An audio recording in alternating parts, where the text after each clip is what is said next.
Hi mga mare, for today's vlog, tara, samahan nyo kaming kumain. Dito nga lang pala to sa Genry's, Rotorua, New Zealand. Sobrang dami nilang food dito, lalo na yung mga side dish nila. Ang kaibahan lang dito ay ikaw magtitimpla kung anong panlasa mo. Tapos, ipapaluto mo na lang siya. Ayan nga, kumuha na nga ako dyan ng mga food ko. Tapos, ayan nga pala yung mga soy sauce nila. Ikaw na nga magtitimpla kung ano yung swak na panlasa para sa'yo. After ko nga matimplahan yung pagkain ko, ay papaluto ko na siya.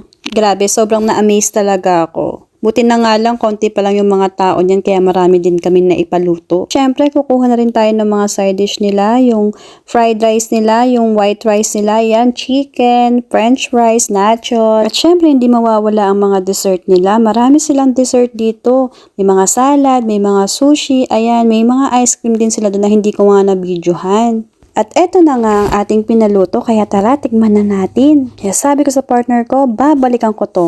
Kaya guys, see you on my next video. Bye-bye!